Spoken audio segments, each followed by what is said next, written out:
Mae'r geiriau'n llifo. Maen nhw'n llifo ddydd a nos, heb i ni fod yn ymwybodol ohonyn nhw. Yn cario maeth ac atgofion, delweddau a gobeithion i bob un gell. Yn nhw yw'r lymffosytau sy'n ymosod ar ein hofnau yn amgylchynu unrhyw wacder mewn dawns barhaus i rythm cyson curiad y sillafau. O'r golwg, dim ond rhyw awr ar y croen yn dyst eu presenoldeb.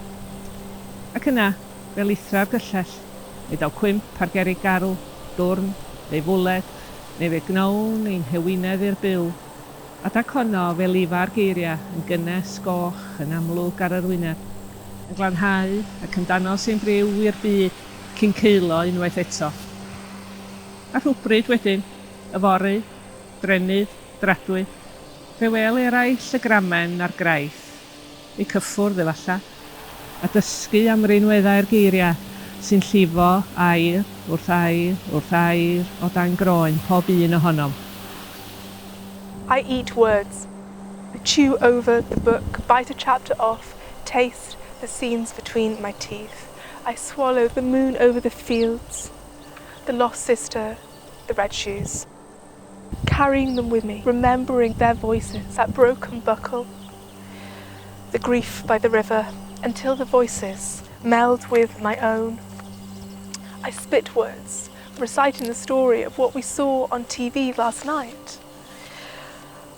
Reporting the victory in the game that we play, shoving a comic into your lap, sharing words every day, shopping lists, texts, Boroda, how's your man? Look at that sky. I grab a future, one where we are a we, and I am not alone in what I hope for. We travel through the park, along the estate, over the mountains, and we can tell stories. We go past the co-op, the pine trees, the school, and we can be stories.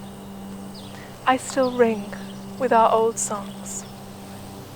A'r orgraff a'r ynganiad yn cario'r hyd. And I know our words are our want. I droi, ein celloedd bach yn fyd.